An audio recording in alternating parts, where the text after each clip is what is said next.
I am James Duggan, and I am here with Steve, aka Liquid, the manager of Team Curse NA. So we had some news. It was a bit somber, but it was also a bit exciting earlier today.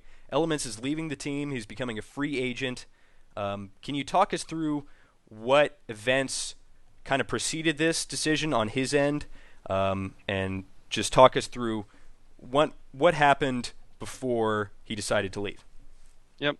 Um, there was a number of events that happened leading up to this. I mean, Elements has been on the team for over a year now, and I think we came to a point where we came to a mutual decision that it was in the best interest of the team to have Elements play, or I'm sorry, not play on the team and take a reserve role and then make himself available to other teams because there are certain there are certain components when you look at a sports team, and there's a lot of things that make it work and there are a lot of things that don't make it work, and it can be skill, it can be mechanics, it can be teamwork, it can be communication, it can be just gelling, it can be how they get along with other teammates. It's a number of factors, and if some of those factors don't work out, then it can break down the synergy that makes everything work really, really well.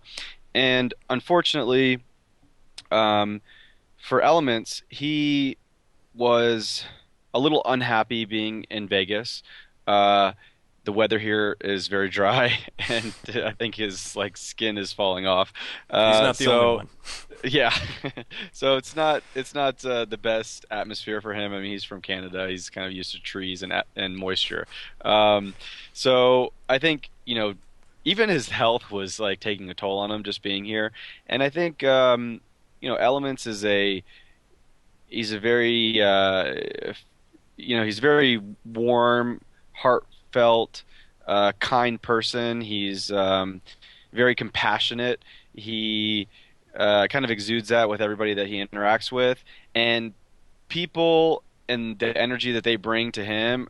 Those are things that are very important to him, and the requirements that are on the that are for the professional esports guys, they have to, wake up, they have to study the game, they have to watch replays, they have to watch live matches in Korea and China and Southeast Asia. They have to analyze those games. They have to play their own games. They have to watch their own replays. They have to spend time making sure that they're keeping themselves healthy. There are a lot of requirements, and it has to be league first. And I think that that's difficult when you are put in the situation where, like, oh, all I can consume is League of Legends and my team, and that's it for the entire season, and I have to focus 100% on that. And it's difficult. I don't think it's for everybody. So I think there were a lot of conditions that really made it, or brought it to the point where it didn't make sense for, as a team, for him to continue playing. He felt in his heart that it really was in the best interest of the team to have Rux play as the support, in the playoffs, to give the best chances for the team, to just bring that synergy and that gelling together. And I have to agree with him. And so that's where we ended up, and that's why we are in the situation that we are today. I think a lot of people who aren't necessarily in the competitive scene look at it and say, how hard can it be? He's playing a game for a living, but it's extremely stressful. He has to do that. It's really no different than being a professional athlete. He has to get up and practice with his teammates, and it can be, extremely difficult to keep that balance with everything else. I'm sure it must be insanely stressful. So you kind of mentioned that he is very compassionate, and he was a big personality in the team for sure. hmm So how has that affected? How has his departure affected the team on a personal level? I mean, we're living that experience right now as we speak. I mean, the preparation for him has been minimal. So, Rux has only been practicing for a few weeks for support, and we'll see how it goes. I believe that Rux is I think, one of the strongest mechanically skilled players in the game. I think he has phenomenal decision making. I think he understands the game. I think he comes from a background of he has like sports in his blood, right? His grandfather was a professional MLB player, all-star player for 3 years. So it's kind of in his family, you know what I mean? And and I see that in him. I mean, he's been in the house here for a couple months, and um, there were a lot of things that I felt like he needed to work on in order to be at the level that he needed to be to compete as a starter in LCS. And I've seen him put through so much effort and have so much desire to want to play in LCS. And what I've found is that once you have that desire, that kind of that fire within that's driving every action that you have, whether it's studying replays or practicing or learning a new champion or whatever it is, that's more powerful than me telling someone to go study this or go watch this or learn this champion or break out your notepad and I'm going to give you advice on what to do in lane. That drive is really more powerful than all of that, and I see that in him. And I think that our best chances, in playoffs is going to be kind of releasing him out of the gate to just start charging in a way. And I think that I believe that it's going to be extremely successful. So that's why, yep, Great. that's why we're at. I don't think anybody can argue that he is one of the most mechanically sound players in League of Legends. And I guess so.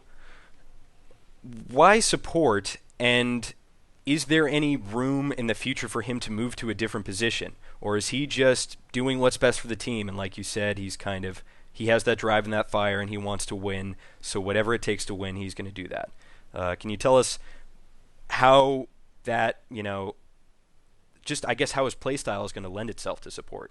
You think? Yeah, I mean, I think good decision making. I think support is a role where you need to have really good map awareness. You need to kind of be checking the mini map like you're driving and looking at a rearview mirror, and you need to be a good communicator. You need to understand cooldowns and counter harass in lane. You need to understand matchups, and Rux has spreadsheets and data that he keeps when he plays today. Like, he's an analytical person. He studies the game. He lives, he breathes it. He's really good at it. I mean, you can't get to the top of solo queue without understanding the game and cooldowns and having a built-in reaction to how you play the game. And so I think that that lends itself to what we need right now. Cop understands bottom lane really well. He can provide a lot of direction and I think fill in some of the gaps of knowledge that Rux may not know from coming from top lane. And this isn't the first time that Rux has played support. He played support at IPL 5 for the team, and from my perspective, did extremely well. We beat Curse EU. We finished, I believe, sixth overall, and I think that was one of the most competitive tournaments that's of all time from an international standpoint. Some of the biggest teams were there, and I felt like we made a really great showing, and that was his first LAN.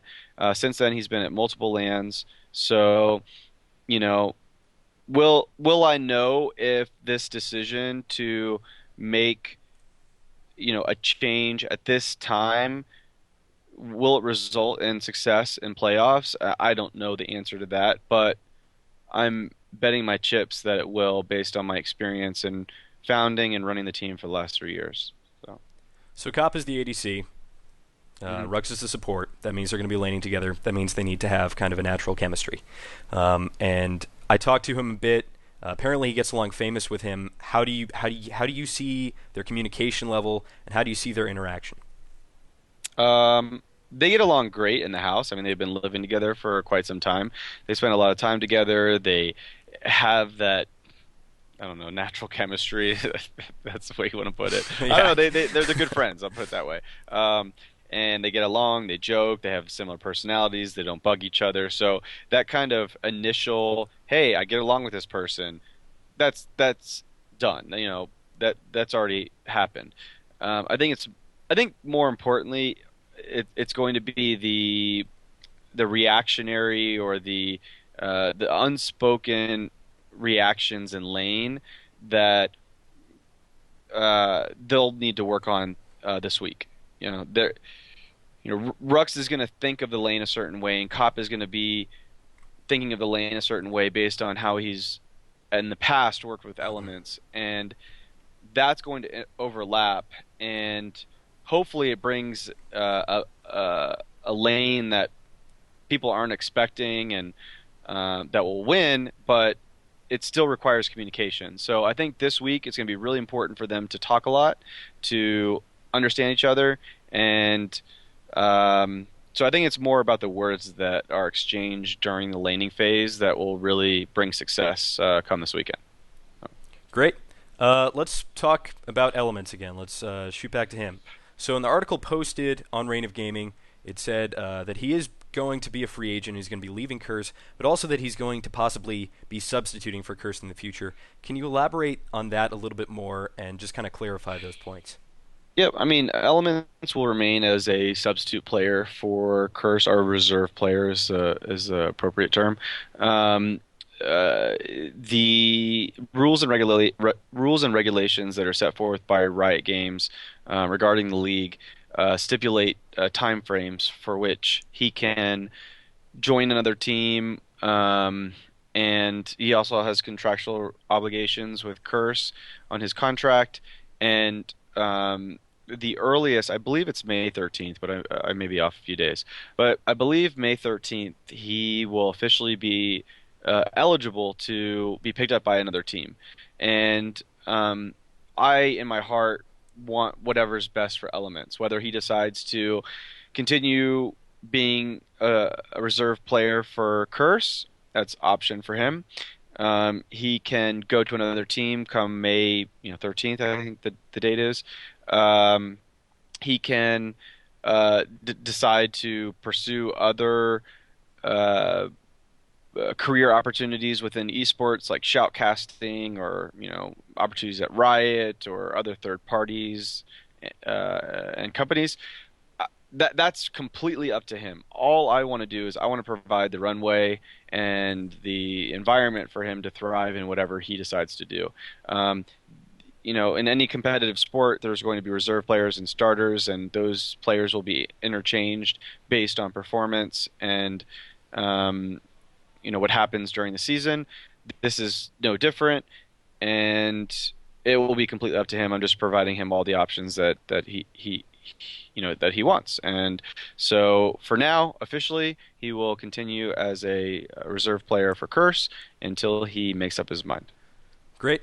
So finally, how would you rate your excitement level for seeing Rux play again on Curse? I know as a manager, it must be really exciting to kind of see people's personalities and their drive and their play style, and see if it's going to kind of vibe with the rest of the team, so to speak. So can you talk us through your feelings about seeing him play in the future and hopefully going on to a long and illustrious career within the Curse NA team and many victories?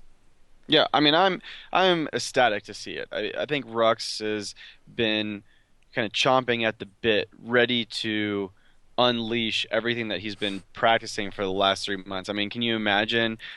You win this one versus one tournament, you become a reserve player for one of the top teams in North America, and now you're given an opportunity to go out and shine during one of the most important times of the season. So, uh, in my engagement with Ruggs, he's so excited, and so am I. And I think other teams are going to have to watch out. Like that drive, that passion, that aggression, that desire to go out and just prove something, that can be extremely powerful because I truly believe a lot of the game is mental. And so yeah, I think other teams are gonna have to watch out.